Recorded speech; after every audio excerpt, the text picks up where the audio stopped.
Olá, tudo bem? Então, dando continuidade aos nossos vídeos sobre recurso de revista, eu agora gostaria de falar um pouco sobre a questão da transcendência. A transcendência se apresenta como um novo pressuposto de admissibilidade dos recursos de revista.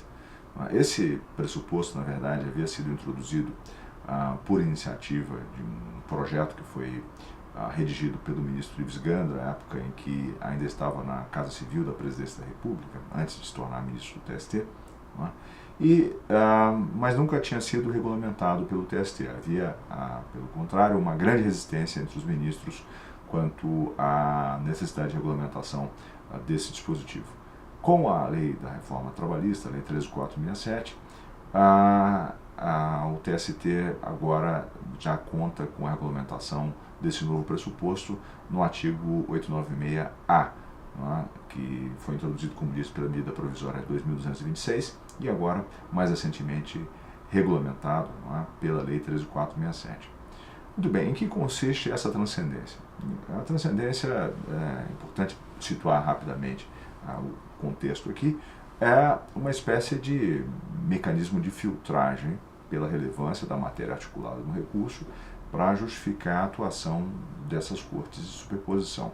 É, em certa medida, algo inspirado em outros modelos no direito comparado, como é o caso, por exemplo, do modelo norte-americano, que conta com o chamado writ of certiorari.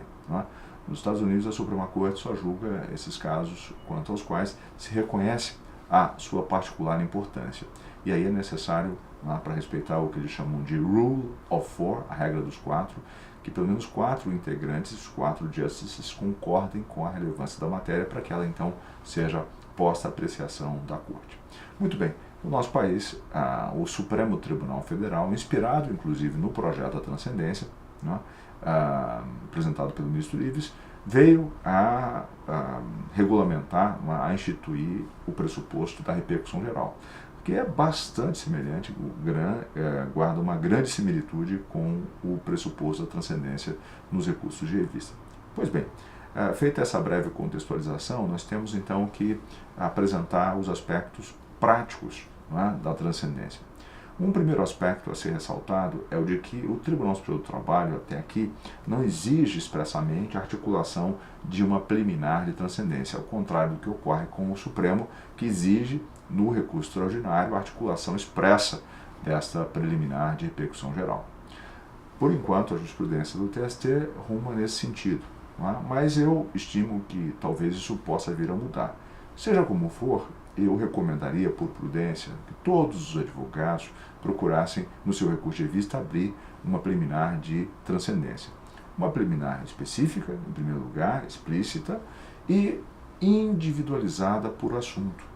Então, para cada tema trazido no recurso de revista, será necessário apresentar uma preliminar de transcendência específica.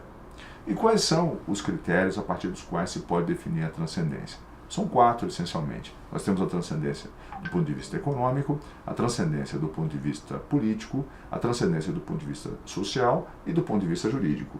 E a própria lei nos dá algumas pistas para interpretar esses dispositivos. No parágrafo 1º, está dito aqui que são indicadores de transcendência, entre outros, ou seja, não são exclusivos. Quanto à transcendência econômica, é o elevado valor da causa. Então, o próprio valor da condenação aqui, ou seus eventuais impactos financeiros, muitas vezes a causa não tem uma expressão econômica concreta, não há um valor de condenação específico, mas a tese ali adotada pode ter impacto financeiro expressivo para aquele segmento, para aquela empresa. Isso naturalmente tem que ser considerado. Segundo, transcendência política, o desrespeito, diz aqui a CLT, da instância recorrida à jurisprudência sumulada pelo Tribunal Superior do Trabalho ou Supremo Tribunal Federal.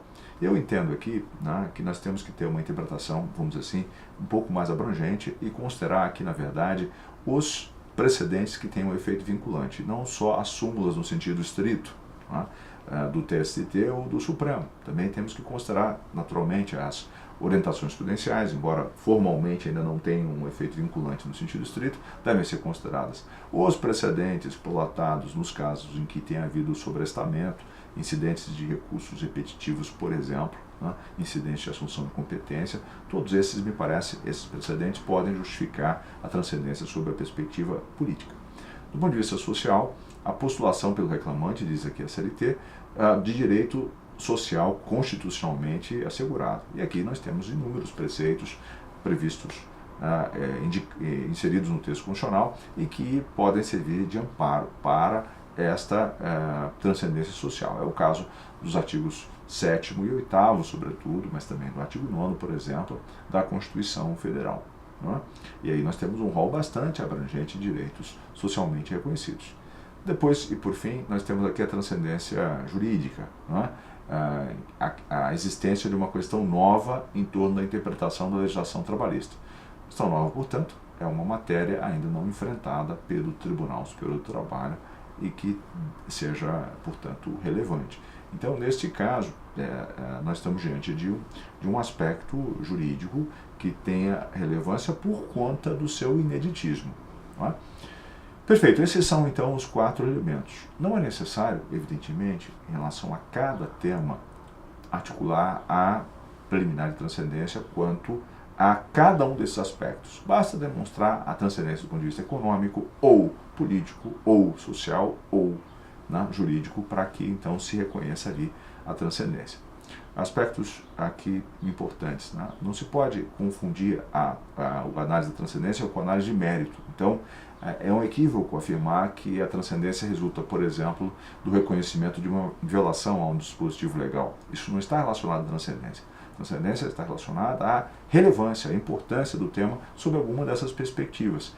Então, não confundir essas coisas. O Supremo, aliás, tem uma farta jurisprudência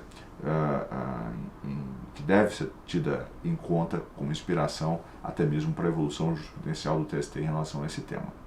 No Tribunal Superior do Trabalho, há diversas turmas que ainda não aplicam na prática a transcendência, já consideram de plano transcendente ou nem sequer falam sobre isso. Né? Mas já há algumas turmas, é o caso, por exemplo, da 4ª, é o caso, por exemplo, da 5ª, que usam sim como fundamento. E aqui, muito importante como estratégia processual, considerar que, em relação aos agravos de instrumento, o reconhecimento da ausência de transcendência é irrecorrível. Então, é muito importante aí qual é a sugestão prática.